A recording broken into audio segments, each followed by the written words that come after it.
So, Father, what I just said is what we are saying now in our prayer. We need you to teach us. Some people say end time studies are not important. I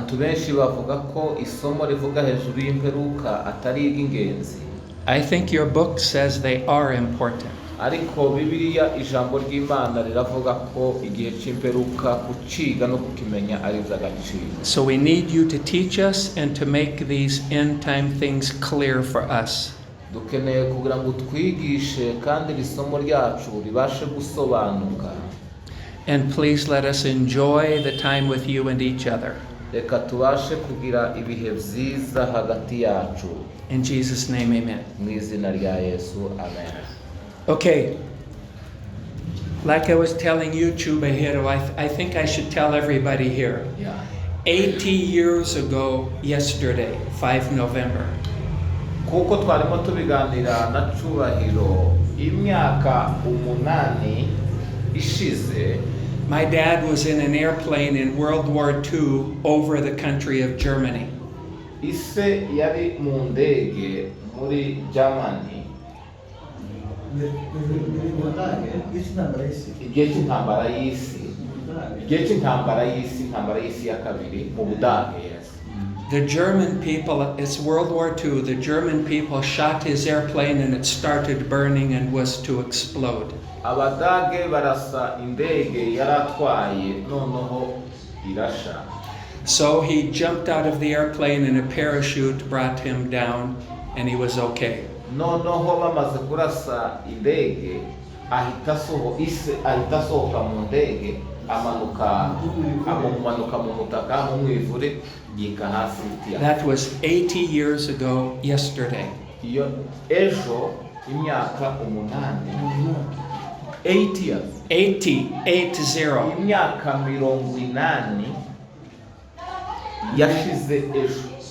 Now, when he landed on the ground, he was surrounded by the enemies.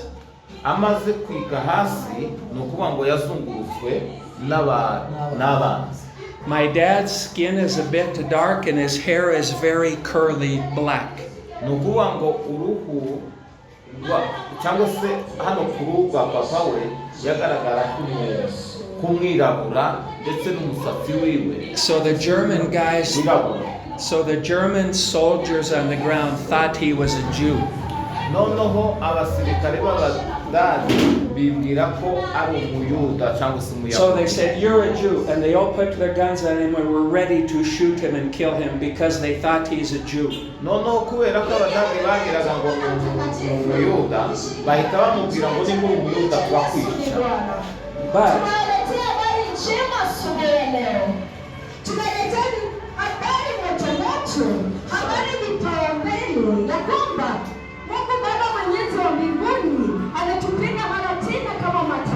But my dad, he's not a Jew, and he was not circumcised down there. He wasn't circumcised. Nukuvuga ngo papa we ntabwo yari umuyahudi kandi ntiyari yarakebwe. At the time my dad was born, most of the boys were circumcised. Nukuvuga ngo igihe cyabase bavuka cyangwa se igihe cyabase abana bagaza bavuka ntabwo bagaza. But my dad was not circumcised. Benshi bagaza basiramurwa ariko yarasiramurwa. So my dad said, "No, I'm not a Jew."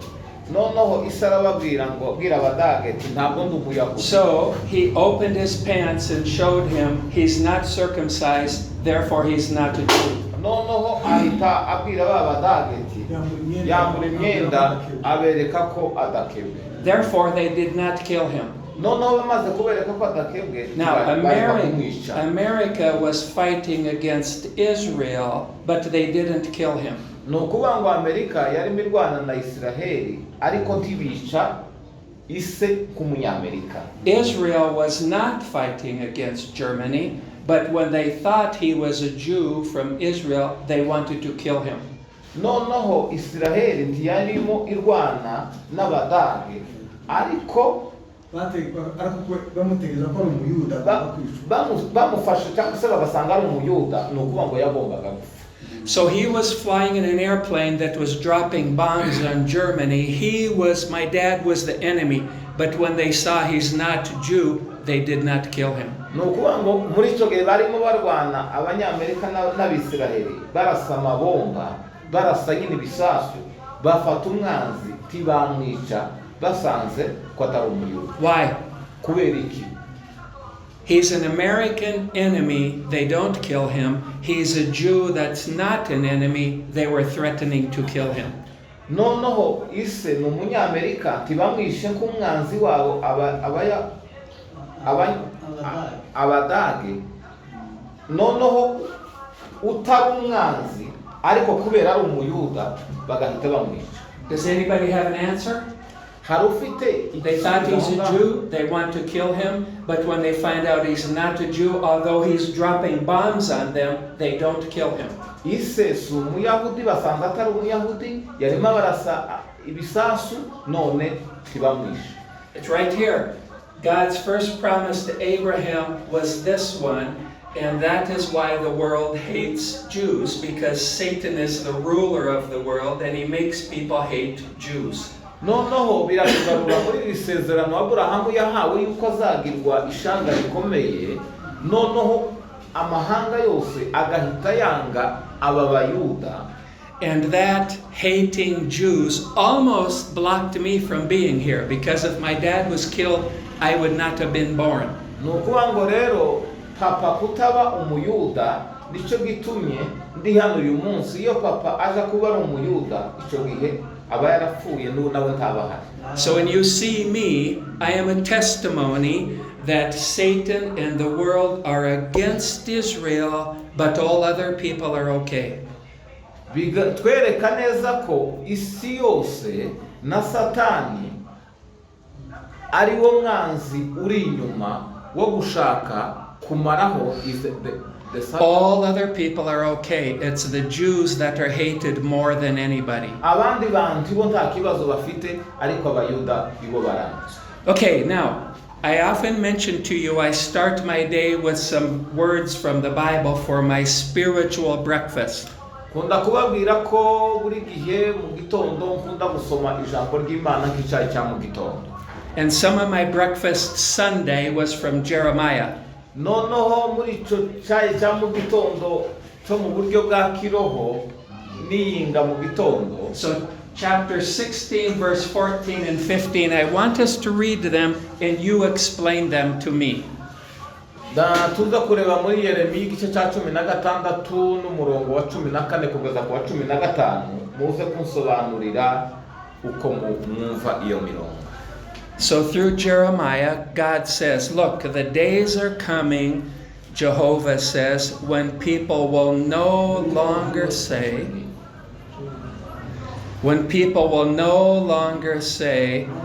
as Jehovah lives who brought the Israelites out of Egypt, verse 15, but as Jehovah lives who brought the Israelites back from the land of the north and all countries. Yeremiya 16 umurongo wa 14. umurongo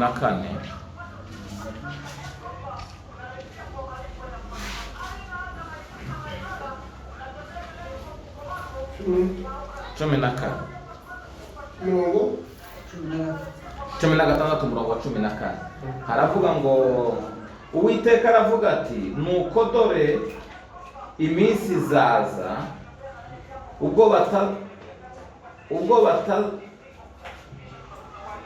batazongera kuvuga ngo 16:14. Chapter 16 verse 14 and 15. Ubwo batazongera kuvuga ngo ndahiye Uwiteka uhoraho wavanye Abisiraheli mu gihugu cya Egiputa, ahubwo ngo ndahiye Uwiteka uhoraho wavanye Abisiraheli mu gihugu cy'ikasikazi no mu bihugu zose yari yarabatatanyirijemo, kandi nzabagarura mu gihugu cyabo icyo nari narahaye ba sekuruza. Okay, what is that saying? What does it mean? Uyu murongo ni iki usobanura? Just tell me how you see it. mumbwire ko muhaye mwumva uno murongo. Uwiteka aravuga ati dore iminsi izaza ubwo batazongera kuvuga ngo ndahiye Uwiteka uhoraho wavanye Abisirayeli mu gihugu cya Egiputa, ahubwo ngo ndahiye Uwiteka uhoraho wavanye Abisirayeli mu gihugu cy'ikasikazi no mu bihugu byose yari yarabatatanyirijemo, kandi zabagarura mu gihugu cyabo icyo nari narabahaye basekuruza. Is somebody ready to explain?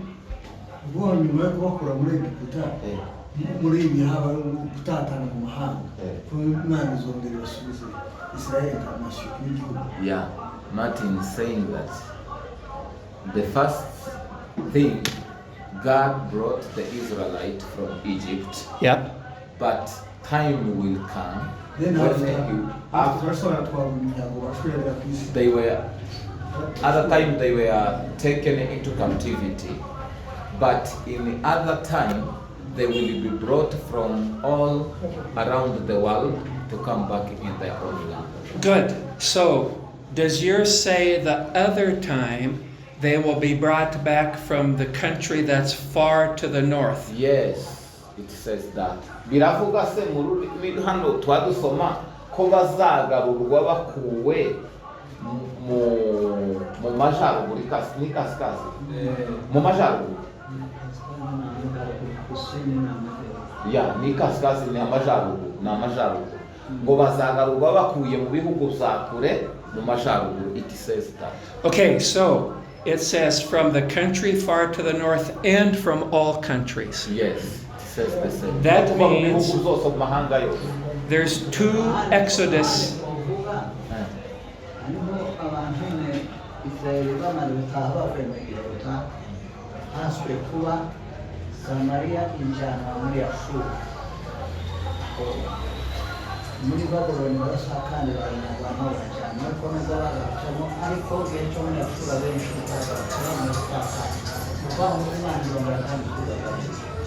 He's saying the people of Israel were taken out of Egypt, but in the other time they were taken into Assyria.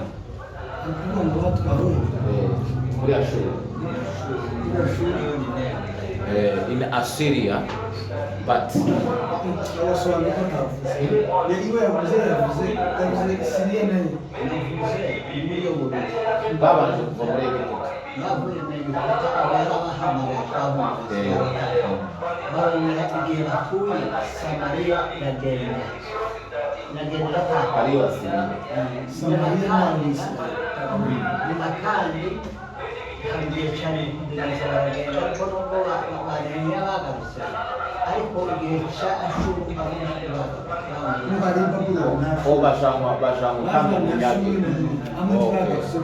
he's mentioning the time the Israelites were taken into captivity and they were brought back again. Yeah, but this one, the second one here, is not Assyria.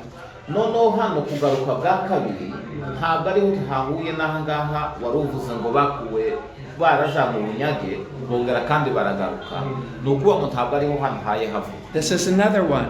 It says the land to the farthest north from Israel. That's Russia and Europe. That's not Assyria. Ni ukuvuga ngo ahangaha bari kuvuga ngo bavanywe mu gihugu cya kure mu majyaruguru. Iyi ni Uburusiya, Russia and Europe. Na Europe. And all countries. N'amahanga yose. This one didn't happen yet. This one is the second one is happening now. Ni ukuvuga ngo rero kuva mu bihugu zose batataniyemo tibiraba ariko nibyo bihaya bibunye. And the second one that's happening now, where does it say God will return them to what place? Ni hehe haya havugwa bazagarurwa bazashirwa mu gihugu cyabo. They will be brought back into Israel. It says the exact soil, the exact earth that God gave to them before. Zabagarura mu gihugu cyabo icyo nari narahaye basekuruza. And that's what these end time things up here are about. Israel coming back and getting their land again, and then eventually the kingdom that God promised to Abraham will happen in the future. nibyo rero biba hano muri ibi bihe muri iki gihe turimo abisiraheli bari muri iki gihe cyo kugenda batahuka baza mu gihugu cyabo kugira ngo bizaje kuzuza baze mu gihugu cyabo tuzinjira muri iriya ngoma y'imyaka igihumbi.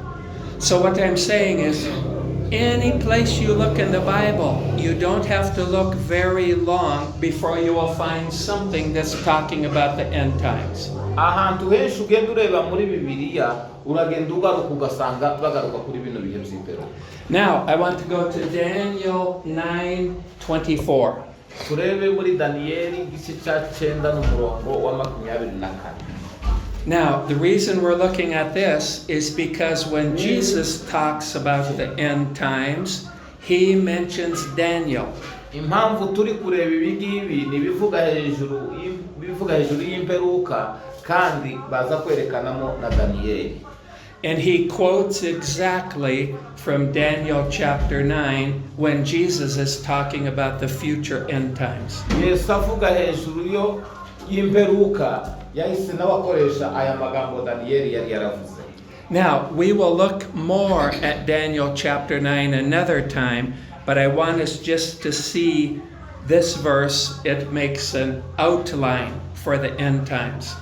Ntabwo turi buze kureba byimbitse cyane hejuru y'iki gice cy'icenda cya Daniyeli, tuzabireba ubutaha. Turashaka gukuramo ijambo rimwe gusa kugira ngo ritwinjize mu isomo ryacu ry'uyu munsi. So it says 77s have been decreed for your people and your holy city. Now, your translation might say 70 weeks, but it means 77s. Inyandiko yacu yo ikoresha ngo ibyumweru 70. So the 7 means 7 years, not 7 days. 7? The 7 means 7 years, not 7 days. Nukuvuga ngo karindwi tibisobanura mu minsi 7 ahubwo ni imyaka 70. So 77. So 70 times 7 years have been decreed for your people, your holy city. What are your people and your holy city? Ibyumweru 70 bitegetswe ubwoko bwawe. Bitegekewe ubwoko bwawe. 24. Just the beginning of 24. Yeah. I'm asking, when God says to Daniel, your people, who does he mean? Daniyeli abwirwa ngo ubwoko bwawe niki bwari bishatse kuvuga? Israel. N'Abisiraheli. Daniel is a Jew, so his people are Jews. Israel. Daniyeli ni umuyuda n'abahayabwira n'abayuda. Now, what does God mean when he says to Daniel, your holy city? Ibyumweru 70 zategekewe ubwoko bwawe n'umurwa wera. Is that London? Nairobi? Umurwa wera ni Ubwongereza. Kinshasa? Nairobi ni Kinshasa. Washington, D.C.? Which city is this? Uwo murwa wera ni uwuhe? It's Jerusalem. Jerusalem. So again, the end times are focusing on Israel. Nukuvuga ngo iki gihe cy'imperuka kivuga cyane hejuru ya Yerusalemu. Then it says, in this 70 times 7 years, 490 years, there are 6 things that will happen. Ibi byumweru 70 nibishira hazabaho ibintu 6. So Daniel says 70 times 7. Ibyumweru 70 imara karindwi 490 n'imyaka 490. Okay. Then Daniel says there's 6 things that will happen before the 490 years finish. Hari ibintu 6 bigomba kubaho mbere y'uko iyo myaka yose ishira 490. Now, let me read the first 4 and then I'll stop. Reka nsome ibintu 4 hanyuma mpagarare. And maybe you can just translate one by one as I say them to you. Ndagenda mvuga kimwe kimwe ugisobanura. To finish the transgression. Nukumara ibicumuro. To make an end of sin. Daniyeli 9:24. to finish transgression, to make an end of sin, kugira ngo ibicumuro bicibwe n'ibyaha bishire. Ibyo ni bibiri. to make atonement for iniquity, no gukiranirwa gutangirwe impongano, to bring in everlasting or eternal righteousness. haze gukiranuka kwiteka. Now, I think those four have been finished. Those are done. Ibyo ngibyo ko ari bine mvuze, ibyo byarabaye. What are they talking about? Ni ibiki bahaye Those four bavuze? things. Ibi bintu bine. When did that bavuze, happen? ni byari byabaye. Make an end of sin, bring eternal righteousness. When did that happen? Kumaraho gukura ibyaha bishire no kuzana gukiranuka kwiteka. The cross. Ibyo byabaye ku musaraba. Now, do you see the word atonement there? Mwabonye ijambo hano gutangirwa impongano. Does yours have the word atonement? Yeah, it has. Remember when we studied the tabernacle, we talked about the Day of Atonement, which was a picture of what Jesus would do on the cross. Kwiga hejuru y'ihema mwibuke ko twavuze kuri uyu munsi w'impongano.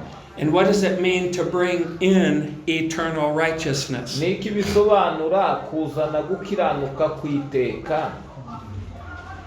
It means for everybody who believes the gospel, all the sins are gone and we're righteous by the work that Daniel's talking here. No kuba ngo gukiranuka kwiteka ni umuntu wese wizeye ubutumwa bwiza akabona uko gukiranuka.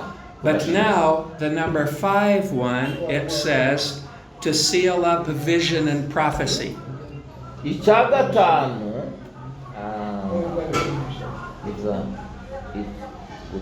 Or to finish vision and prophecy. ibyerekeye n'ibyahanuwe bifatanijwe ikimenyetso cyerekana. That is, We're still in verse 24. There's 6 things, and I'm on the number 5 thing now. twari tuvuze ibintu bine, twari tugeze ku cya gatanu. Is the word prophet or prophecy there? I don't. Haramuhamud ubuhanuzi. Oh, ibyerekeye n'ibyahanuwe bifatanijwe ikimenyetso. Yeah, there is a prophecy. Okay, so what does it mean to seal vision and prophecy? No kuba ngo ibyerekeye ubuhanuzi. It means to finish all of the prophecy in the Bible. Nibivuga ngo ubuhanuzi bwose bwa Bibiliya. So the first 4 things were finished at the cross, but the number 5 is not finished yet. That requires the end. No kuvuga ngo biriya bine twavuze zuzuye ku musaraba ubwo Yesu yapfaga ku musaraba, ariko kino cya gatanu nicyo ntikiraba. Are we getting that? Aho ngaho ko turahumvikana. So, at the time of the cross, 4 things were done, but 2 more things still are in the future. Bine nibyo byamaze gusohora muri ibi ngibi twari dusomye, bibiri nibyo bitarasohora. And remember, Jesus, we're going to go to Jesus next. He quotes from Daniel to talk about the future. Mwibuke ko turaza kureba amagambo Yesu yavuze, ariko aza gusubira mu magambo Daniyeli yavuze. And the number 6 thing, to anoint the most holy place. Icya gatandatu, ahera cyane hasigwe amavuta. Now, what does that mean? What is the most holy place? Ahera cyane niki yasobanura? Where is it? What is the most holy place? No kuba ngo ahera cyane ni he aho ngaho. It's in the temple. In the Okay, temple. when we studied the tabernacle, remember the last room where the Ark of the Covenant is called the most holy place. So that will be happening. That's what this is talking Nibuka about. ko mu ihema hari aho twavuze herekana ngo ni ahera hahera cyane. Okay, so that means the most holy place will be anointed. Where is the most holy place today? Ubu nyine ahera cyane hari hehe uyu munsi? It's not there yet. So that means in the end times, the Israel temple needs to be rebuilt. No kuba ngo rero ibyo biradusobanurira ko urusengero rukwiye kubaho muri iki gihe cy'imperuka. Now, the interesting thing, and Jesus mentions this, of these 70 times 7, 69 times 7 equals 483 years. Jesus. I'm saying Jesus is going to talk about what Daniel says here. Yesu araza kuvuga neza izo Daniyeli yavuze ibyumweru 69 imara karindwi bitugeza mu myaka 483. We're not going to read all of these Daniel verses now, just a little bit, because Jesus is soon going to mention Ntabwo Daniel. turi busome ino mirongo yose kuko Daniyeli yayivuze.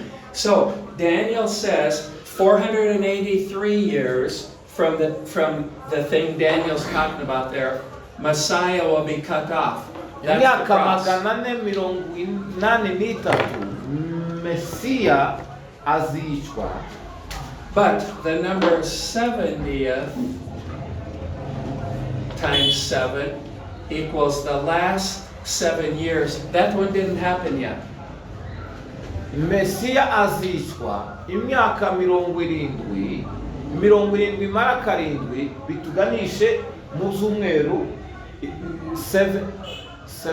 So Daniel says there's 70 times 7 years. 69 of them happened at the cross. But the last one, the one more 7, the 70th Biriya one, zumweru 70 mara karindwi one more still didn't happen. 69 mara karindwi izo zarabaye noneho kiriya cyumweru kimwe mara karindwi nicyo kitaraba.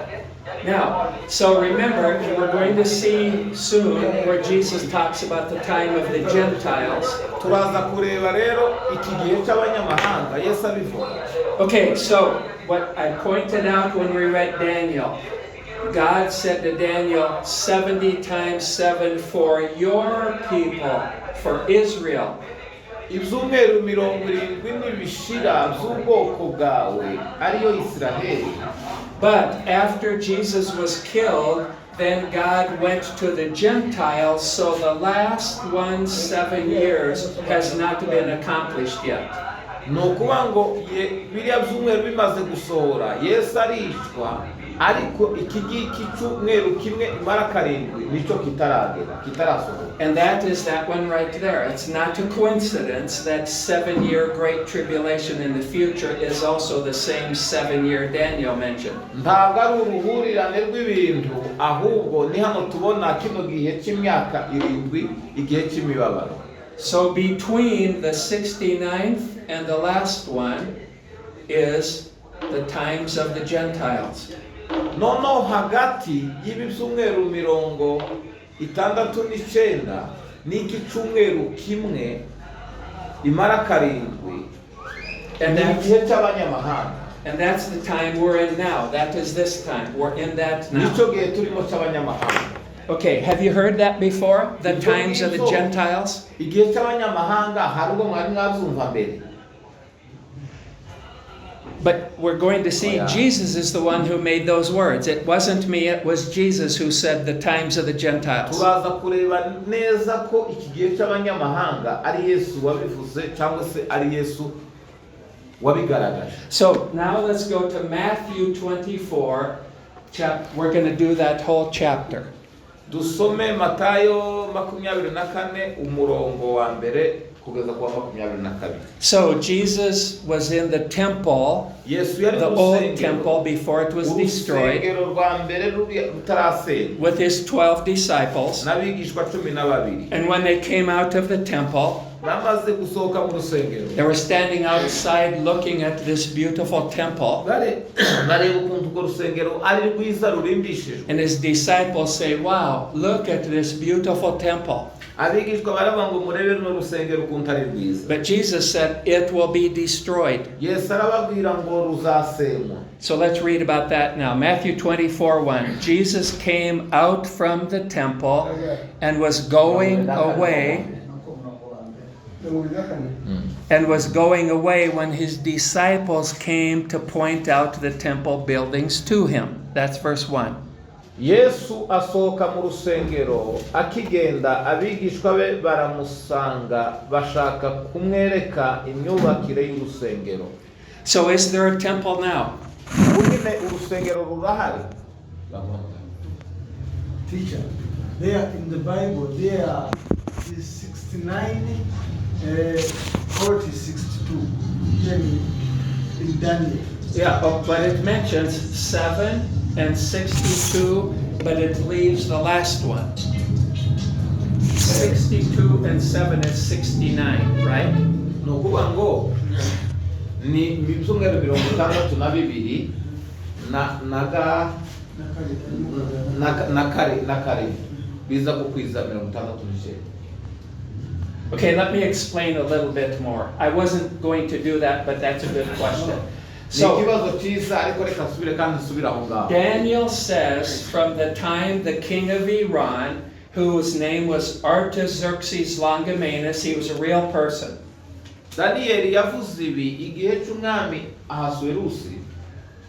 So Daniel said, God said to Daniel, from that decree there will be 49 years, 7. Imana ibwira Daniyeli ko habaho imyaka 49, 7 times 7, 49 years, until the temple at that time would be rebuilt. mbere yuko urusengero rwubakwa hazabaho imyaka 49. So did you get that, Martin? That is 7. That's 7 of these 7s. Nukuvuga ngo ako ni 70 imara karindwi. Then it adds the 62 7s. Bongeraho ibyumweru 62, Because the 62 7s are after the first 7 when the Old Testament was rebuilt, and the 62 after that is when Jesus would be killed. nukuvuga ngo Yesu yishwe nyuma ya biya byumweru 62. Are you getting that? Okay. Kuva igihe cya Asurusi yatanze ya decree kugeza kuri Mesiya. Kugeza kuri Mesiya. Nizo 70 kugeza Mesiya abana.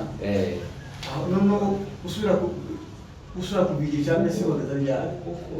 So now from the Messiah, cyangwa igihe bubatse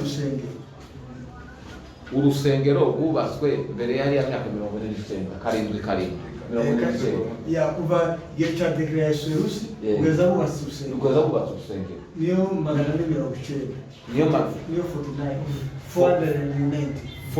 490. Yes. No kuva igihe urusengero rwubatswe ni kugeza Mesiya abana. Repeat again.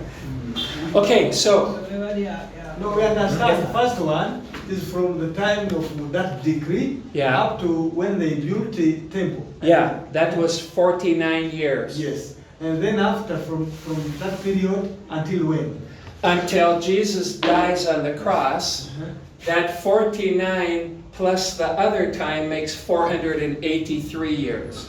From the same decree, 49 years the temple will rebuild, 483 years Jesus, Messiah, will be cut off.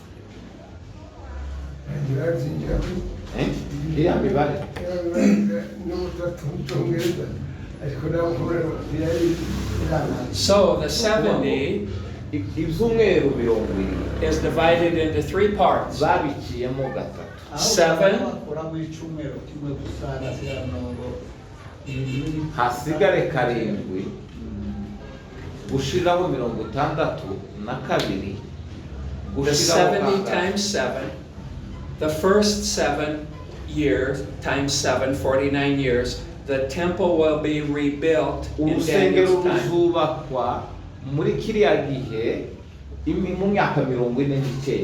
So let me put a T there. That is not the future temple, that was the old temple.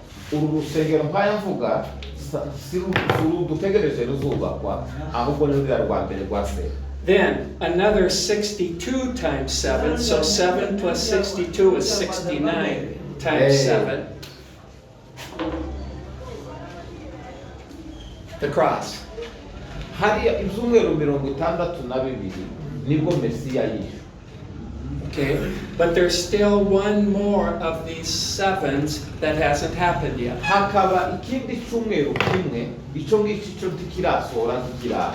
Because between that when Jesus was cut off, Icyo nicyo gihe Mesiya yishwe, then it's the Gentile time in a space between the end of that one and the beginning of this one.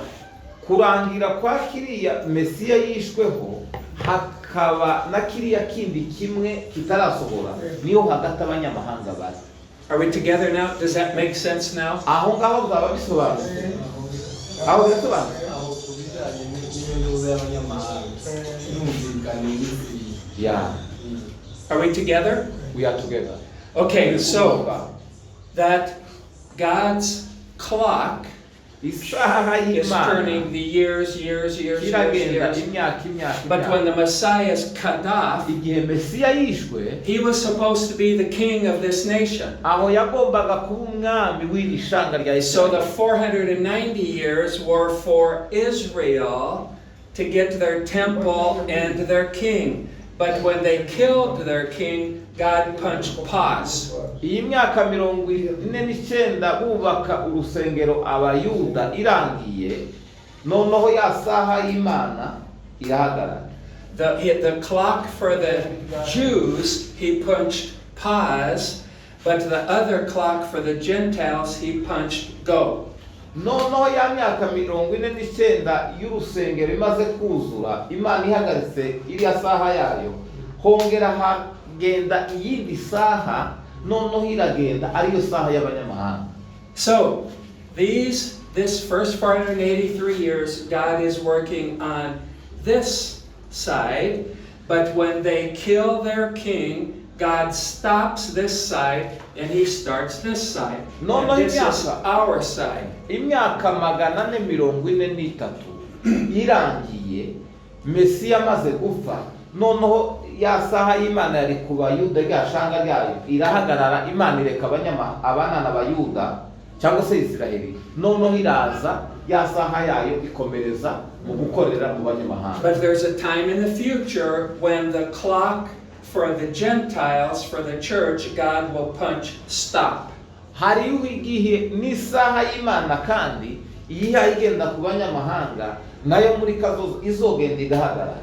And when he punches stop on the Gentile church, he will punch start on the nation Israel at the same time. Noneho iyi nani saha y'Imana ku banyamahanga iyiha igenda, Imana niyihagarika izongera kandi ifungure ya saha yayo kuri bande, ku bayuda cyangwa abisirayeli. Now, that place, when he punches stop on the church and start for Israel, it's up here. Where is it? Itorero nirimara kugenda n'iki gihe cy'abayuda kikarangira, tuzaba turi he?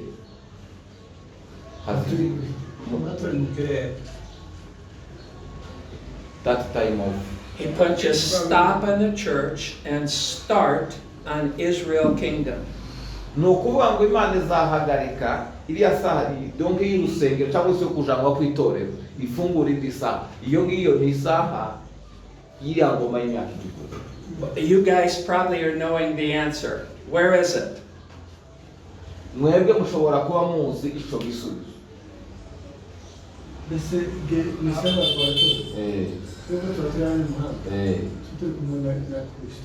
Will be with the Christ. Okay, the rapture is when the church is taken to heaven. That's when God punches stop on the church clock and he punches start on the Israel clock. Itorero nirimara kuzamurwa rizaja kubana na Kristo, iyo saha izaba ihagaze ku banyamahanga, noneho ikore ku isaha yo gukorana n'abayuda.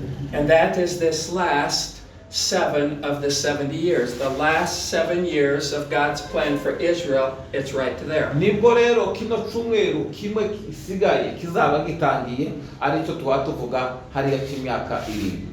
And it said the fulfillment or the finish of prophecy and to anoint the holy place. That means finishing the prophecy about the great nation God made to Israel, imana to Abraham. kuzuza rya sezerano yasezeranije aburahamu. Okay, so after those 7 years, then everything Daniel talks about has now been accomplished. The salvation by Jesus, and Israel will then be the kingdom on earth, the great nation God promised Abraham. nibwo rero rya sezerano rya kabiri aburahamu yasezeranijwe ko azagirwa ubwoko bukomeye rizaba ryuzuye na cya cyumweru kimwe daniyeli yavuze twavuze ko cyari kitarasohoka. Okay, are we together on that now? aho ngaho turi kumwe aho ngaho. Good. Then let's go to Matthew 24:2. Tugende And mu he, gice cya Jesus, kabiri. said to them, "Do you not see all these things? I say to you, not one stone here will be left upon another which will not be torn down." arababwira ati ntimureba ibi byose ndababwira ukuri yuko aha hatazasigara ibuye rigeretse ku rindi ritajugunywe hasi. So Daniel said, after this 49 years, the temple in Jerusalem will be rebuilt, and it was there when Jesus was there.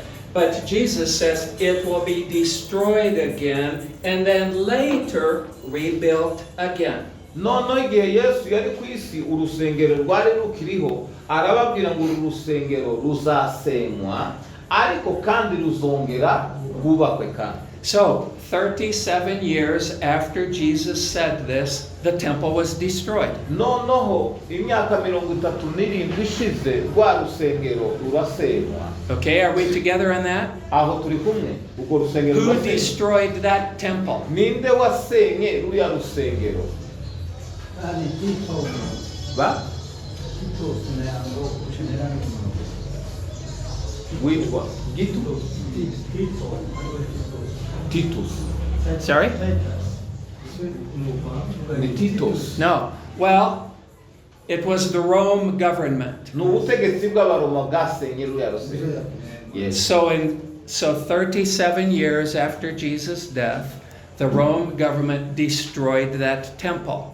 imyaka 37 yesu amaze gupfa urusengero nibwo barusenye rusenywe n'ubutegetsi bw'abaroma. Now the temple was the center of the Jewish religion. ni ukuvuga ngo urusengero niyo yari santere y'idini ry'abayahudi. We studied that when we studied the tabernacle. igihe twigaga ihema twagiye tubikoraho. So for almost 2,000 years there's been no temple. Why? ni ukuvuga ngo imyaka 2000 bishize nta rusengero ruhari kubera iyihe mpamvu. It's the center of the Old Testament religion. Why can God allow 2,000 years and there's no temple? ni gute imana yakwemera iyo myaka yose ishira ko nta rusengero ruhari kandi yari santere y'idini y'abayahudi? Because God made 2 promises to Abraham. ni uko imana yatanze amasezerano abiri kuri One is about Israel, they rimwe need ni a irya temple. isiraheli ryo kubaka urusengero. The other is about Gentiles, we don't have any temple. irindi ni iry'abanyamahanga twebwe nta rusengero dufite. But when the times of the Gentiles is finished, then God will start working to bring another Jewish temple, and that's what Daniel is saying. imana nirangiza gukorana n'abanyamahanga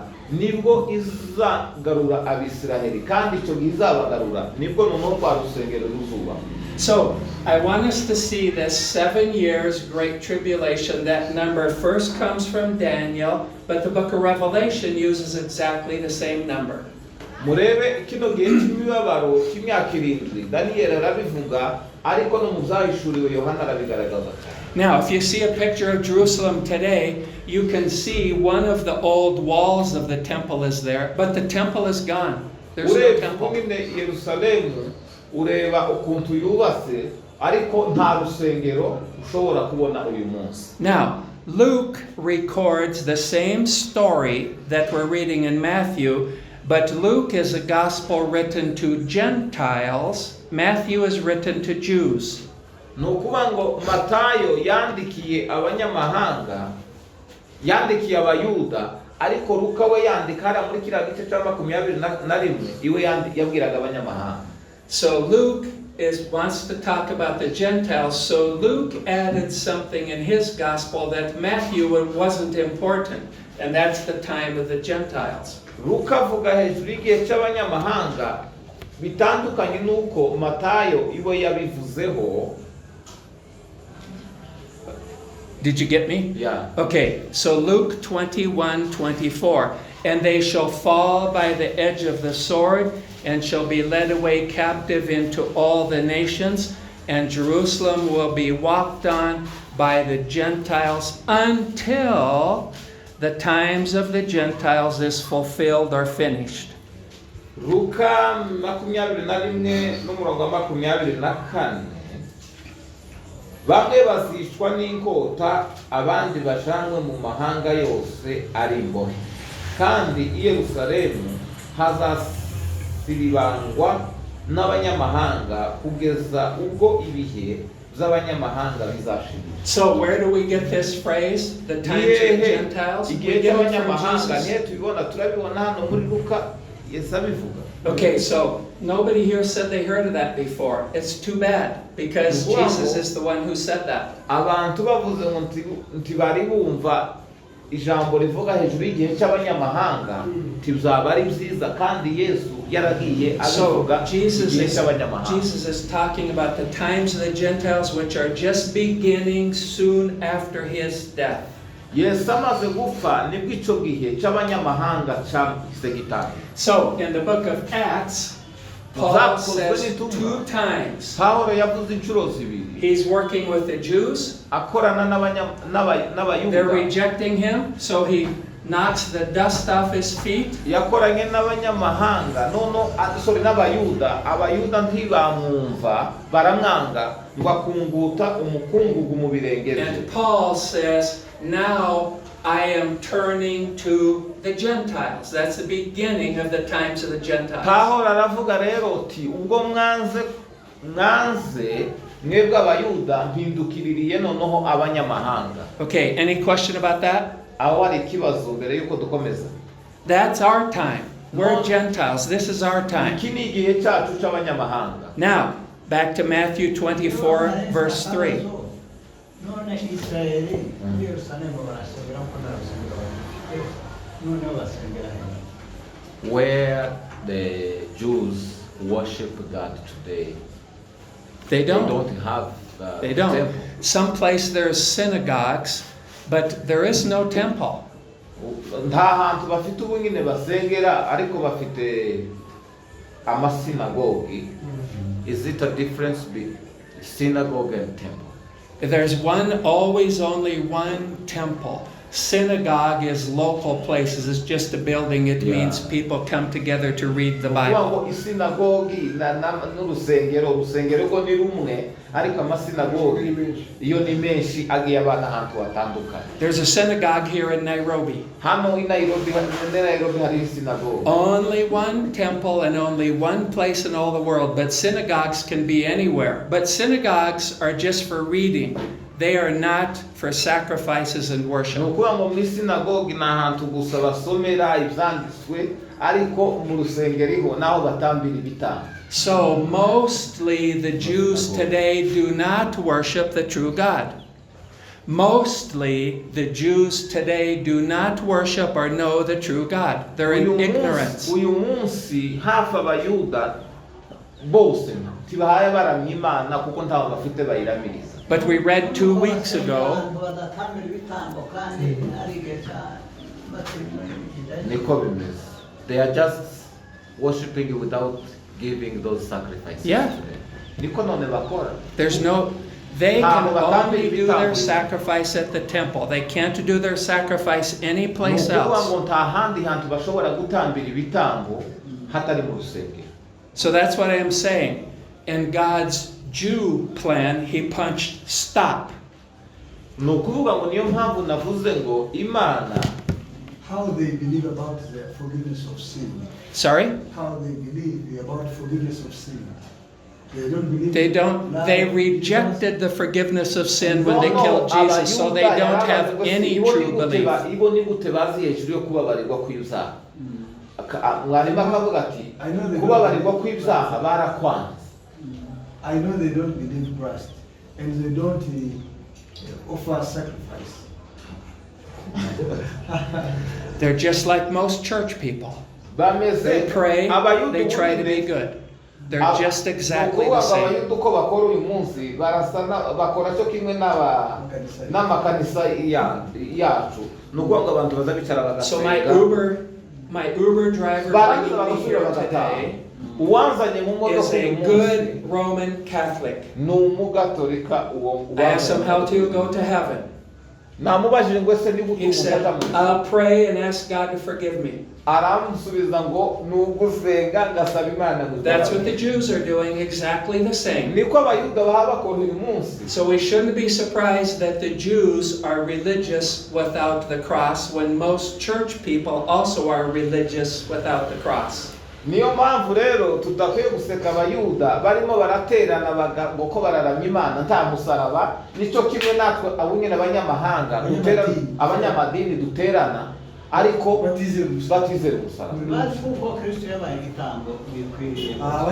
Abayuda ntibemera Mesiya n'amatorero ari bunyine nayo ntiyemera ko barwa kwiteka kuzaba.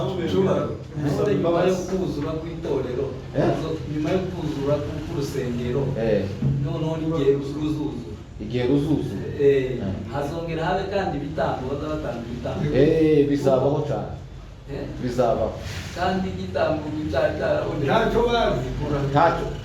Okay, icyo ni ikibazo. ni ukuvuga ngo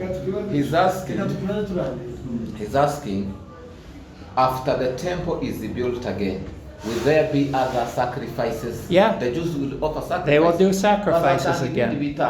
But Yeah. the church will not be. The church is in heaven. noneho urwo rusengero kuzura kwarwo no gutanga ibitambo aho ni abayuda. Itorero icyo umenye ko ritazaba ari kiri hano rizaba ryari. Why the Jews will sacrifice the sacrifice in the temple, and already the one sacrifice was already sacrificed. Okay, why are the churches teaching to obey the Sabbath and tithe today when all of that's finished also? It's the same thing. They're just like all people. The only people who are not deceived about religion are born again Christians. Nicyo kimwe n'uyu munsi abantu batamba ibitambo kandi igitambo cya Yesu cyaramaze gutanga. Now, there are some Jews today believe the gospel. Ariko uyu munsi hariho abayuda bizera ubutumwa bwiza. They'll go to heaven. Bazasha mu ijuru. Same as in the Old Testament. Jews in the Old Testament did not go to heaven unless they understood about salvation by faith. N'abayuda mu isezerano rya kera ntabwo babashe kuja mu ijuru, bagiye mu ijuru basobanukiwe n'ubutumwa bwiza. Are we together on that? Aho ngaho turi kumwe. Jews in the Old Testament didn't go to heaven unless they believed the little bit they knew about the gospel. Abayuda mu isezerano rya kera ntibabashe kubona ijuru keretse basobanukiwe bukeya n'ibijanye n'ubutumwa bwiza. Okay? Yes. Good. Yes. Now, Matthew 24:3. As Jesus was sitting on the Mount of Olives, the disciples came to him privately saying, "Tell us two things. When will these things happen? The temple destroyed. And two, what will be the sign of your coming and of the end of the age?" Aho ni umurongo wa gatatu muri Matayo. Yicaye ku musozi wa Elayono, abigishwa bazaho ari biherereye baramubaza bati, "Tubwire, ibyo bizaba ryari?" Ni muri Matayo igice cya 24 umurongo wa gatatu. Tubwire ibyo bizaba ryari, ni ikimenyetso cyo kuza kwawe, ni yimperuka y'isi ni ikihe? So, if you're in the same verse, there's three things the disciples asked. When is this going to happen? Ari ibintu bitatu abigishwa babajije Yesu ngo ese tubwire ibyo bizaba ryari. When will the temple be destroyed? Ni ryari urusengero ruzasenywa? And then, what will be the sign of your coming? So they knew Jesus is coming again. Ni ikihe kimenyetso cyo kugaruka kwawe? And what will be the sign of the end of the age? Ni ikihe kimenyetso cy'imperuka y'isi? So, one of the three already happened, but the other two are still in the future. His coming and the end of the age. nukuvuga ngo kimwe nicyo cyabaye ibindi bibiri ntibiraba. So what I'm saying is, I don't think it's okay for people to say they believe in Jesus and they're Christians, but they don't know what Jesus said about him coming again and the end of the age. Ntabwo bihagije gusa abantu kwizera ngo Yesu arahari ngo baramwizeye, nibamara bayoberwe iby'imperuka n'ibyo kugaruka kwe. So again, I think most churches don't teach this, but I think they're making a mistake. Amakanisa menshi ndabizi ko batazabigisha bino bintu cyane, Yeah, ariko you nta guys- makosa baza bakora. You guys are serious about the Bible, so you said, let's study about the end times. Jesus is talking about the end times, but most churches don't. Ariko mwebwe muri seriye cyangwa se murafashije cyane gushaka kumenya Bibiliya, kandi Yesu arimo aravuga kuri iki gihe cy'imperuka. So a lot of churches leave out some of Jesus' teaching, but you guys, you want to get it. So that's why we're studying the end times, and Jesus mentions the end times. Amakanisa amwe akuraho ibyo Yesu yigishije, ariko mwebwe ibyo Yesu yagiye yigisha murashaka kubyiga. Now, Jesus said the temple will be destroyed. At Yes. his time, it was still there. Igihe cya Yesu akiriho urusengero rwari rugihari, ariko yavuze ko ruzaza gusenywa. So Jesus was talking about the future. This temple will be destroyed. Uru rusengero ruzasenywa, Yesu yarimo avuga ibizaza. That one happened. Icyo ngicyo Then the next question was, what is the sign of your second coming? ikindi baramubajije ngo se uzaza ryari, uzagaruka ryari. Has that one happened? Icyo No. ngicyo cyarabaye ntikiraba. He's only come once. We're waiting for the second coming. That's still in the future. Yaje rimwe dutegereje kugaruka kwe kwa kabiri. And the end of the age, that didn't happen either. Ni gihe cy'imperuka. So what I'm saying is, one of them happened exactly the way Jesus said, and it happened soon. So we should believe the other two will also happen exactly like Jesus said. Ukuvuga ngo icyambere cyo kuza kwe yaraje, kuba rero twizera ko icyo cyambere cyabaye, dukwiye kwizera ko n'ibyo bibiri bitaraba bizaba. So his disciples said, what are signs? Well, that's what this is. These are all signs that the Bible say will tell us his coming is near, the end of the age is near. Ibi rero turimo turiga ni ibimenyetso zo kugaruka kwiwe n'igihe nyine cya nyuma cy'iherezo. So when we're studying these end times, we're studying exactly what Jesus is teaching here. Ko turiga bino bihe by'imperuka, ariko tureba ibyo Yesu yagiye abivugaho cyangwa se ibyo yagiye yigisha. Now verse 4 is a command. Umurongo wa 4 uragaragaza ko ari itegeko. Jesus answered and said to them, see to it that no one misleads you. Yesu arababwira ati mwirinde hatagira umuntu ubayoboza. That's a command. He's saying, do not let anybody deceive you. Iri ni itegeko ribabwira ngo ntimwemere ngo hagire umuntu ubayoboza cyangwa ubashuka. About what subject? Ababeshe cyangwa se abashuke kiki, abayobye ku kihe kintu. About his coming again and the end of the age, about the end Kugaruka times. kwe ndetse n'igihe cy'iherezo. So here is another command in the Bible. We're supposed to know about the end times. Naryo ni irindi tegeko twatwerekwa na Bibiliya yuko dukwiye kumenya ibijyanye n'imperuka. So mislead means false teaching. Jesus is saying, don't let anybody give you false teaching about my second coming and the end times. Aha bavuga ngo mwirinde hatagira umuntu ubayoza, ni ibijyanye no kubigisha inyigisho z'ibinyoma zibabesha hejuru yo kugaruka kwe kwa kabiri ndetse n'igihe cy'iherezo. So when you guys said, let's study the end times, you're doing what Jesus said. But if the other people don't, they're not doing what he said. Muvuga rero ngo twige kuri iri somo ryo kugaruka cyangwa se igihe cy'imperuka, mwagize neza kuko benshi hano hanze tibashaka kwiga ngo bamenye hejuru yo kugaruka kwa Yesu cyangwa se n'icyo gihe cy'iherezo. Now, I want you to see here, there's a connection between studying the end times and having true teaching. hari ihuriro riri hagati yo kumenya ibijanye n'imperuka no kumenya inyigisho zima cyangwa se. And we've seen that today in our other studies. If we don't keep God's plan for Israel separate from God's plan for the church, then people usually lose the gospel. Nitudafata isezerano ry'Imana ku bayuda n'abanyamahanga ngo tubitandukanye, ni ukuvuga ngo aho ngaho tuzabasha guhusha ubutumwa bwiza. Now in verse 5, Jesus is going to say, what is this false teaching? What is the main point of the false teaching? Yesu agiye kuvuga rero ubu buyobe ubwo ari bwo mu murongo wa 5. So verse 5, for many will come in my name. Who might that be? Kuko benshi bazaza biyita izina ryanje.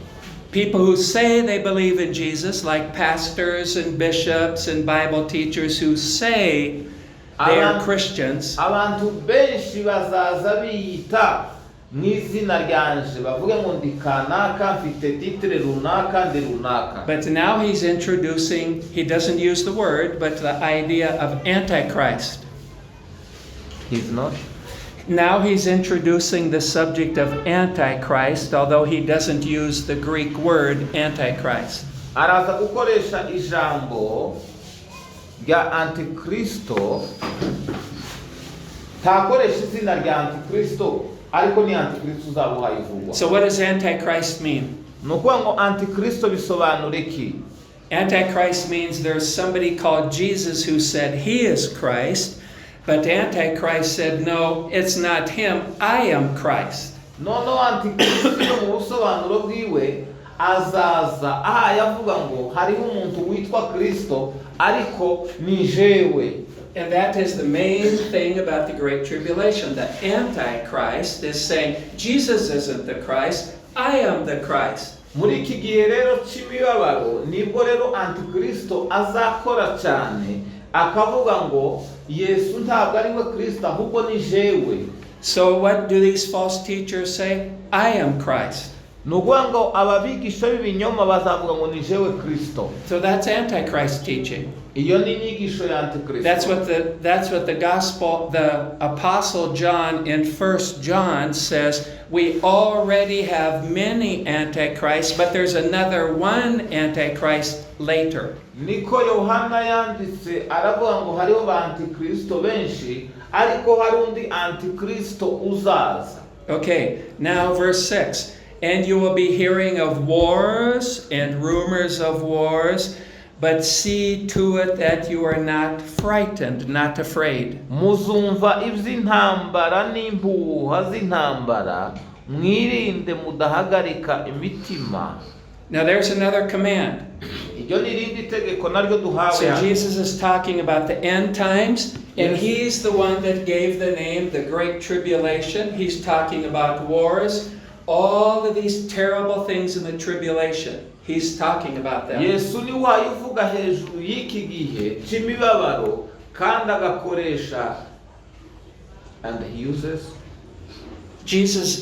I'm sorry, I'm usually thinking of the next thing while you're translating.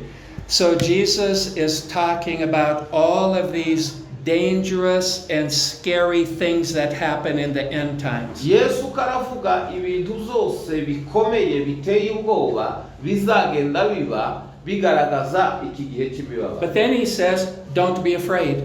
Ariko ibyo zose aravuga ngo ntimutinye, ntimugire ubwoba. So he's saying in the end time there will be a lot of wars and a lot of people talking about wars. Mu gihe cy'imperuka hazabaho intambara, abantu bazavuga amakuru y'intambara. Don't be afraid. Ariko ntimukuke imitima. Why not? Kubera iki? Why not be afraid? Kubera iki tutagomba gukuka imitima? Because God is controlling every part of all of these end times to accomplish His plan and bring the millennium. Timutinye, timukuke imitima n'ibihaya biba intambara, kuko Imana ariyo mugenga w'ibi byose birimo bihaba kandi izazana amahoro, ikazana ino ngoma y'imyaka. So Jesus said, don't be afraid of this. Paul said, be encouraged by this. Timutinye ibingibi by'imperuka cyangwa se bino bimenyetso bigenda bigaragaza imperuka. Pawulo nawe yagiye abivuga ngo timutinye.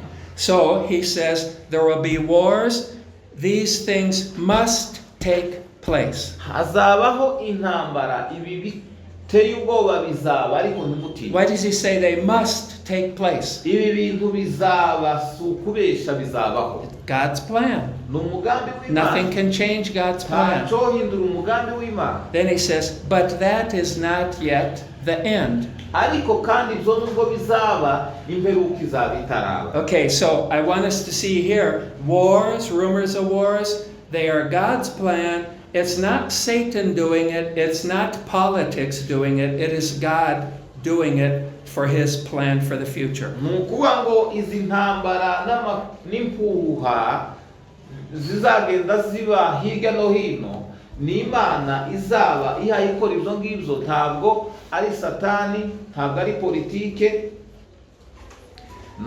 It's not Satan, it's not politics, it's ntabwo ari God. Satani, ntabwo ari politike, ni Imana. Then verse 7, so nation will rise up against nation, kingdom against kingdom, and in many places there will be famine and earthquake. Ishanga rizatera irindi shanga, n'ubwami buzatera ubundi bwami, hazabaho inzara n'ibishitsi hamwe na hamwe. That is 7. yeah. Okay, now, does yours say nation will stand up against nation? Yes. But let me give you the Greek word. The Greek word is ethnos. Reka mbahereze ijambo ry'ikigiriki rivuga ngo ishanga rizatera irindi shanga, ngo ni ethnos. Ethnos. Does French language have a word like ethnos or ethnic or something like that? Ethnic. I So- think French has it. What this word probably means is tribe. Ni ukuvuga ngo iri jambo ishanga gutera irindi shanga, ni ukuvuga ngo ni ibintu bijanye n'ama-etini cyangwa se amoko. The English word that comes from that means a tribe. It doesn't mean a country, it means a tribe. Ni ukuvuga ngo iyo ntabwo ishanga tubavuga k'igihugu, ahubwo bavuga tribi cyangwa se ubwoko bw'abantu. Are tribes fighting against tribes in Congo? Yeah. We are laughing because those are the things happening. That is Yeah. a major problem. In Kenya? That is a major problem. In Kenya? Yes. In Ethiopia? Yes. In Sudan? Yes. In Egypt? Yes. In Europe? Yes. In Asia? Yes. In South America? Yes. USA? Yes. This is a sign of the end times, guys. So, ethnos against ethnos, then it says kingdom against kingdom. Those are the countries. Those are not tribes, those are nations. That would be like Kenya against Ethiopia. Ishanga rizatera irindi shanga, nayo moko, noneho bavuze ko n'amami azatera ayandi mami. Okay? Sorry? He's mentioning some tribes in our Congo. Yeah. Yeah. So you see, Jesus is talking about the tribe wars in Congo 2,000 years before it happened. Imyaka ibihumbi bibiri bishize bavuga ngo ishanga rizatera irindi, nibyo bigenda biba uyu munsi. Now, has Congo had these tribe wars all the time, forever, or is it more recent times? Ese muri Congo ibyo uko ishanga gutera irindi ubwoko gutera ubundi bwoko zahozeho cyangwa n'ubu nyine bibaye cyane? Yeah, it is recently. Yeah, so that's what Jesus said. That will be a sign that we're getting into end times.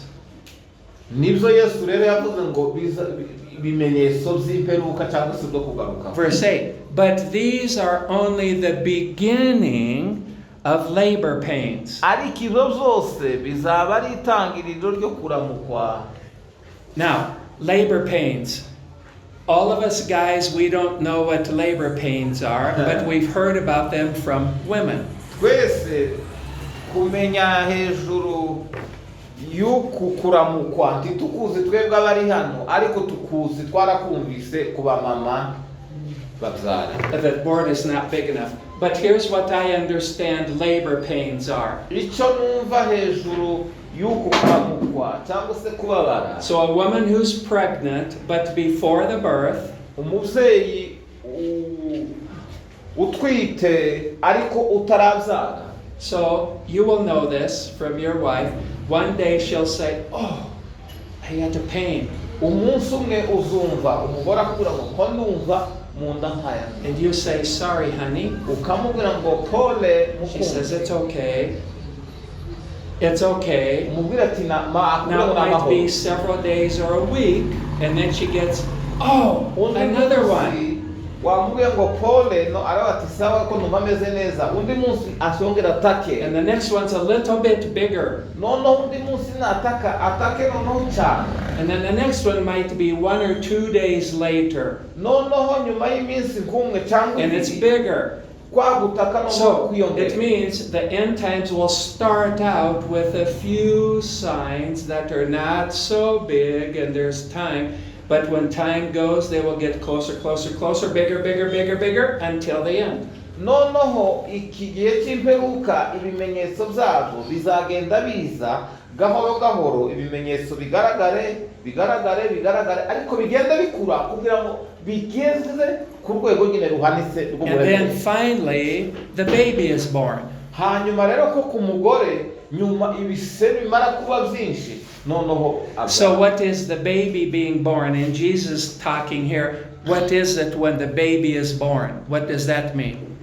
hano Yesu avuga ngo umwana iyo avutse ni gute bigenda. The birth pains are all through here, then Jesus comes, then they stop. Ni ukuvuga ngo uku kuramukwa kuzabaho ariko kugera igihe kuzahagarara. Okay, now, I want to, you may have heard this at our house when you used to come to our house sometime. I, for a long time, have taught there's 5 main signs for us now. Na niba wibuka igihe twigaga amasomo mu rugo iwabo yavuze hejuru y'ibimenyetso 5 z'imperuka arizo twatwiguye. And I want to give those 5 now. 4 of them have already happened or are happening, only 1 remains. Noneho muri izo bimenyetso 5 zo kuza kwa Yesu cyangwa se z'imperuka 4 zarabaye kimwe nicyo kitaraba, kandi nibi 4 biracyarimo biba n'uyu munsi. The first one is Israel is reborn. Israel becomes a nation again. Icyambere ni Isiraheli kongera kuvuka ikaba igihugu. So when Jesus said here, this temple will be destroyed, Israel stopped being a nation then. Nukuvuga ngo igihe Yesu yavuga ngo urusengero ruzasenywa, icyo gihe Isiraheli yaretse kuba igihugu. But now let's read Isaiah 66 verse 8. Turebe Yesaya 66 umurongo wa 8. I'll read it while you're looking. Who has heard of such a thing? Who has seen such a thing? Can a land be born in one day? Can a nation be brought forth all at once? As soon as Zion travailed in labor pains, she brought forth her son.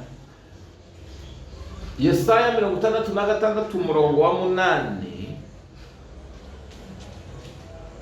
Ninde wigeze kumva ibimeze bityo? Ninde wigeze kubona ibisa bityo? Mbese igihugu cyavuka umunsi umwe, ishanga ryazarirwa icyarimwe. Nyamara Isiyoni habyaye abana hakira muto. So does yours say a nation will be born in one day? And does it mention the labor pains also before the birth? Yes. Okay, Jesus was talking about the labor pains. Isaiah's talking about the labor pains. Nukuvuga ngo Yesaya nawe karavuga hejuru y'uku kuramukwa, ndetse na Yesu kabura twabonye yabivuze hano. Now, what is Isaiah really talking about there? A nation is born in one day. Ki Yesaya ahayavuga hano ukuntu igihugu kibaho umunsi umwe. What nation? Ni igihugu ahayavuga? Israel. Iyo ni Israel. So on 14 14 May 1948, Israel became a nation again. iminsi 14 y'ukwezi kwa gatanu 1948 Isiraheli yabaye igihugu. Now, I want to read some things that you can get off the internet. There's an organization called the International Christian Embassy for Jerusalem. Nukuvuga ngo agiye gusoma inyandiko zimushobora gusanga no kuri internet. And it says here, they represent Christians who stand and support Jews. Nukuvuga ngo berekana abakristo bahagaze hamwe n'abayuda and the nation of Israel n'ishanga rya Isiraheli based on biblical teachings and promises. bagahagararana n'abayuda na Isiraheli bishingiye ku nyigisho za Again, I want you to know I'm not the only person saying this. ntabwo ari jewe muntu jenyine uvuga bino bintu. So, this organization recognizes the modern day restoration or rebirth of Israel is the faithfulness of God. Nukuvuga ngo uyu munsi kuba Isiraheli ihagaze is the faithfulness of God. Ni kuba Isiraheli ihagaze uyu munsi n'ubwizerwa bw'Imana to keep his covenant promises to the Jewish people. Nugukomeza isezerano ryayo ku bwoko bw'abayuda. What promise is that? Iryo sezerano ni iyihe? So these people are saying Israel becoming a nation again is God keeping his promise that he made before. What promise? I will make you a great nation. Genesis 12, I'll make you a great nation. So it's not only me, here's another organization saying that. Nukuvuga ngo Isiraheli kuba ari igihugu uyu munsi ni rya sezerano Imana yarinze yasezeranije Aburahamu mu gice cya 12 itangiriro ivuga ngo nzakugira ishanga rikomeye. Now, I want to read what this says about that day that Israel became a nation, and it's amazing. Dusome ibyo bavuga hejuru y'iri shanga rya Isiraheli ni ibintu byiza cyane. So it says this miracle of Israel becoming a nation is even more amazing when you consider the immediate threat that was there to destroy Israel. Urebye ingamba zihari zo gusenya Isiraheli. When the founding leader David Ben-Gurion, have you heard that name? David Ben-Gurion? David Ben-Gurion. He was a prime minister, the first prime minister of modern Israel. Nukuvuga ngo Isiraheli ya none uyu mugabo niwe wari premier ministre w'icyo gihe. When he declared Israel as an independent state on 14 May 1948, niwe watangaje kuko Isiraheli ibaye igihugu mu mwaka w'igihumbi kimwe magana cyenda. now listen, see if you've heard this.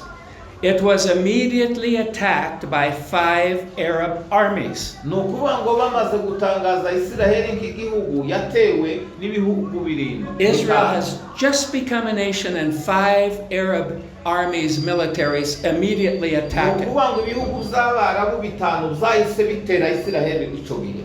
These Arab armies were equipped and trained and even commanded by officers from the world's major powers. Nukuvuga ngo ababa ibi bihugu by'Abarabu bitanu byakoze amatraining bikora imyitozo yo kwambarira urugamba kandi bishigikiwe n'ibindi bihugu bikomeye ku isi. But the international community, all the nations, put an arms embargo against Israel, saying nobody can give weapons to Israel.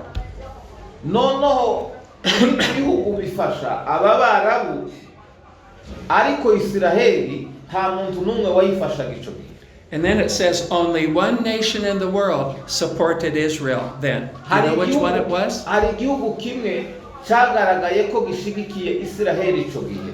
One nation in the world gave some weapons to Israel to defend them against 5 Arab nations. Noneho ibihugu bitanu by'Abarabu biteye Isiraheli biza igihugu kimwe kiza kubafasha kubaha intwaro kugira ngo kirinde abo banzi bagiye kubatera. One nation on Israel's side. What nation was it? Icyo gihugu ni ikihe cyafashije Isiraheli? Not USA. Ntabwo ari Amerika. Czechoslovakia. Czechoslovakia. Czechoslovakia. You've heard that nation before. Icyo gihugu mwaracyumvise? It's in Europe, north of Greece. Ni mu majyaruguru y'Ubugiriki. So how does a new nation that's one day old, how does it survive against 5 nations that have been there a long time? Ni gute igihugu kimwe gisha cyabashije kurokoka gitewe n'ibyo bihugu bingana? Then it says, in many instances, Holocaust survivors came from Europe. Do you know Holocaust? Yeah. Okay. Niho habayeho ririya yicwa ry'abayuda ry'abayahudi ibihumbi 6. It says, in some cases, the ones that survived Holocaust in Europe came to Israel, and they didn't even have shoes to join the army of Israel to defend itself. Ni ukuvuga ngo hari abantu bakeya barokotse ririya yicwa ry'abayahudi bahungiye. They came from Holocaust. They were supposed to be killed by Germany, but they weren't, so they escaped and came to Israel. But they didn't even have shoes on their feet. Abajamani abadage nibo bari barabateye babarwanya babica, noneho abo barokotse baza muri Isiraheli baje nta n'ibirato bafite. The Arab leaders had vowed to drive the Jews into the ocean. Abayobozi b'Abarabu, the Arab leaders that attacked Israel said, we will push all of the Jews into the ocean. They will all die. Noneho abayobozi b'Abarabu baravuga ngo aba bayuda bose tukwiye kubirukana bakatabwa mu nyanja bagapfa bagashira. But then their last words, but somehow Israel prevailed. Israel won. Ariko Abisiraheli bararokoka. How? Barakira. How, when the whole world is against Israel, when it's a brand new country, the whole world is against it, how do they survive? Ni gute isi yose ishobora kwataka gutera igihugu kimwe gisha ntikimareho kigatsinda? Because Jehovah is with them. Nuko Yehova ari kumwe nabo. Okay, so Israel becoming a nation again, the Bible says that in many places, including this Isaiah passage, as a sign of the end times. Nukuvuga ngo rero Isiraheli kuba ari igihugu uyu munsi ni ikimenyetso cy'igihe cy'imperuka cyangwa se igihe. Number 2, the Roman Empire that Daniel talked about in chapter 2 will come back at the end times. Nukuvuga ngo Daniel yavuze hejuru y'ubwami bw'Abaroma buzongera kandi kugaruka bugakomera. In 1957, that's not that long ago, the European Union was formed. Union Européenne yiyubatse kandi mu mwaka w'igihumbi kimwe 1957. And there was a written treaty that was signed to make the European Union begin. Nukuvuga ngo bakoze inyandiko cyangwa se amasezerano y'uko Union Européenne ibaye. And it was called the Treaty of Rome. Yiswe iryo zina Treaty of Rome. Then in 1998, the International Criminal Court in Europe was started. Nono mu gihumbi kimwe 1998 hatangirwa ruriya rukiko mpuzamahanga ICC. Basically, modern Europe today is the old Roman Empire that died but became alive again. Kuri uyu munsi nanone ni buriya bwami bw'Abaroma bwari bukomeye icyo gihe bwise hasi ariko bwongera burazuka. And that ICC was started by a document called the Rome Statute. Rome Statute niyo yatangiye ruriya rukiko mpuzamahanga. Statute de Rome cyangwa se Roman Statute niyigize ruriya rukiko mpuzamahanga rugizwe na Statute de Rome. Statute de Rome. So International Criminal Court means a court for the whole world. This is what the Antichrist will do. The whole world under one political person. Nukuvuga ngo isi yose ifite urukiko rumwe gusa aricyo na Antikristo ishaka kuzakora. Now, you guys are young, but some of us, all 3 of these things happened in our lives. For thousands of years, they never happened, but in my life, those things have happened. ni ukuvuga ngo bamwe muri twe hano ni batoya ariko twebwe bakuru bino byose byagiye biba twebwe duhari. Israel became a nation again, 1948. Israheli b'igihugu muri 48. The Treaty of Rome, na 1957. Treaty of Rome, The Rome Statute, na 1998. Statute de Rome muri 98. The Bible said those things are coming. Ibyo bintu Bibiliya kiravuga ko bizabaho byarabaye. I think we're in the end times. Ndatekereza ko turi mu gihe cy'imperuka. Number 3, apostasy, false teaching. Jesus already mentioned that. Icya gatatu ni ubuyobe kandi ibyo Yesu yaravyerekanye. 2 Thessalonians 2, 11 and 12. Abatesalonike ba kabiri 11 na 12. So Paul writes this, and he's talking about the end times. For this reason, God will send upon them, the people on earth, a deluding influence so that they will believe the lie, in order that all may be judged who did not believe the truth but took pleasure in wickedness. Those 2 verses. Nico gituma Imana izabohereza ubushukanyi bukomeye cyane ngo bizere ibinyoma kugira ngo abatizeye iby'ukuri bose bakishimira gukiranirwa bacirwe witeka. So the wars, it said, that was God's plan. Wars were God's plan. Izi ntambara zigenda ziba ni umugambi w'Imana. Now what about people believing false teachings about the gospel? Abantu bizera ibinyoma cyangwa se bizera ibitari ukuri ku bijanye n'ubutumwa bwiza, ibo ni iki kibitera? Also God's plan. Zose ni umugambi w'Imana. Why? Why would God do that? Kubera iki Imana ikora ibyo ngibyo? Well, verse 12 says, in order that they all may be judged who did not believe the truth. Ni ukugira ngo bacirwe urubanza kuko batizeye iby'ukuri. I think this is happening now also. Batizeye ukuri. So it used to be most churches, most of the people were Christians. It used to be in most churches, most of the people were Christians. Mbere abantu bari abakristo bizeye ukuri. But like my Uber driver this morning, he said he's a Christian, he said he's going to heaven, but when I explained the gospel, he wasn't. Uwanzanye mu modoka yavuze ko ari umukristo kandi amaze iminsi akijijwe ariko muganije ubutumwa bwiza araba muri bwo bwa mbere yumvise ubutumwa bwiza. So there's all these people together who say they are Christians, and it's hard for us to tell. But this is saying God is going to make the ones who are not Christians, who don't believe the truth, to get beliefs even worse and worse and worse, so it will be easy to tell. They're not really Christians, these ones are. Noneho ahangaha Imana izishaka kwerekana uyu munsi tushobora kumenya ngo abakijijwe n'abadakijijwe, ariko hazabaho igihe hazabaho gutandukanya abangaba barakijijwe abangaba ntibakijijwe. That's a sign of the end times, and that's already happening also. Number 4, globalism. Icyakane ni globalism cyangwa se kugira ubwami bumwe bw'isi. What does globalism mean? Globalism bisobanura iki? Means one world government. Ni ukugira ubutegetsi bumwe bw'isi. Is there any evidence about that now? Hari ikimenyetso ubu nyine cyagaragaza ubwo butegetsi bumwe bw'isi? United Nations, all one. UN, United Nations.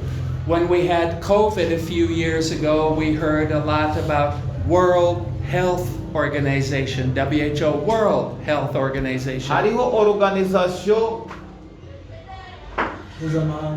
mpuzamahanga ishinzwe ubuvuzi. I mentioned the ICC, International Criminal Court. The whole world under one court. Urukiko rumwe rw'isi yose. Now here's another one I think is important, I'll talk more about later. UNEP, United Nations Environment Program. United Nations Environment Program nayo irahari. The whole world will be brought together under environment issues. isi yose bayifate bayihurize hamwe ku bijanye na environment. That's happening right now. Ivyo ngivyo ko biraba uyu munsi. Okay, what about the World Economic Forum? Have you heard of that? World Economic Forum. World Economic Forum. It meets every year in Davos, Switzerland. It meets every year in Davos, Switzerland. Ni ukuvuga ngo iyo organisation cyangwa se iryo shirahamwe riza rigenda rihura mu mwaka muri Netherlands. These are the rich people and the rich businesses and the rich governments that come together to make a plan for the world. kugira ngo bakore umugambi cyangwa se bashiraho gahunda systeme y'isi yose. What about World Bank? Naho ibijanye ni banki nkuru y'isi. There never used to be a World Bank, but there is now. nta banki y'isi yabagaho hari kubugirira hari. What about the IMF, International Monetary Fund? International Monetary Fund nayo irahari. In the church, there's something called ecumenical movement, which is trying to bring all the churches and even non-Christian religions together to be one world religion. Hamwe ry'amakanisa cyangwa se abemeramana n'abatayemera bose bakishira hamwe ngo babe abantu Okay, have you heard about a religion called Baha'i? hari idini mwigeze mwumva ryitwa ngo ni Baha'i? Have you heard that? Baha'i? Baha'i iraha. What is it? What is it? What do they teach? Baha'i bazabigisha ibiki? Intumwa yabo they teach that their apostle or their messenger is Bauya. What I understand Baha'i, there's a Baha'i temple near where I studied the Bible in the U.S. It was new then, again, in my lifetime. Mu gihe cye aho yigira ishuri hafi habaga iryo dini. It's a temple for all religions, not one, all religions. Ni ukuvuga ngo ryari urusengero rw'abantu bose apana umuntu umwe. So Mom and I went there, Sue and I, we went inside. On this wall, Quran verses. There's many walls. On this wall, Bible verses. On this one, Hindi scriptures, Bhagavad Gita. On this one, Baha'i scriptures. On this one, some atheist words. So that is a plan to bring all religions of the whole world together to be one religion.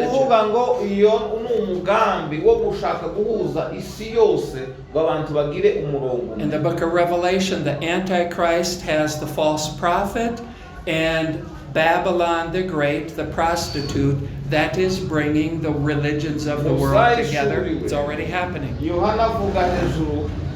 John is mentioning about in Revelation, John mentions the Antichrist has the false prophet.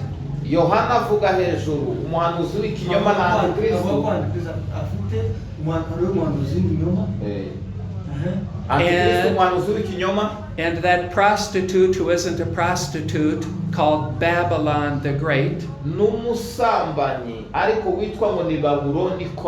So the Antichrist, the word Christ is religious, false prophet, Babylon, that is using religion to make the Antichrist strong.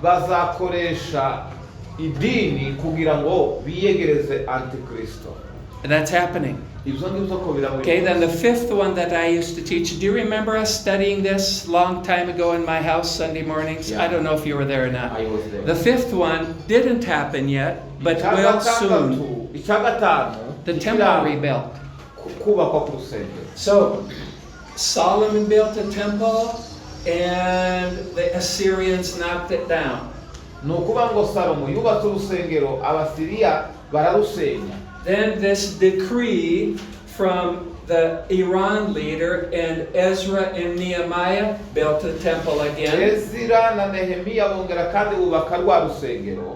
but it got knocked down by Rome. rurongera kandi rusengwa n'abaroma. But now this is saying it will be built again, and it's during this 7 years the temple will come again. uru rusengero ruzongera rwubakwe hano mu gihe cy'imyaka 7 kino gihe. Now, we can talk more about that another time, but those are 5 main signs. One has not been done, but the others have. Ibi bimenyetso bitanu tuvuze bine byarabaye, kimwe nicyo kitaraba cyo kubakwa ku rusengero. So I think we are in the end times, but I will not say what day or year the rapture will be. We can't do that. Yimperuka ariko sinavuga ngo menye ngo n'uyu munsi itorero rizagenda cyangwa. Now, next week, God willing, we'll continue with Jesus in Matthew 24, and this is where he's going to mention specifically Daniel and the Great Tribulation.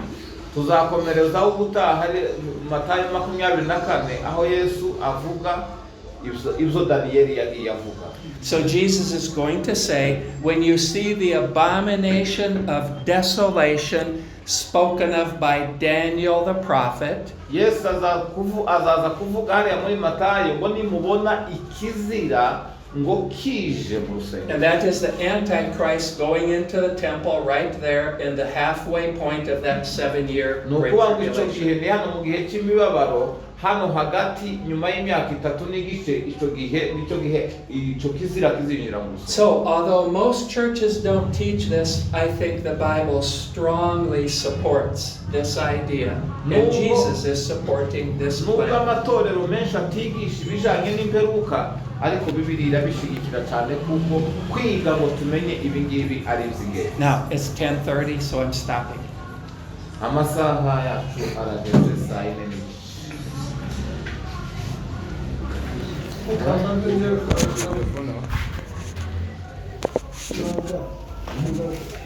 There was a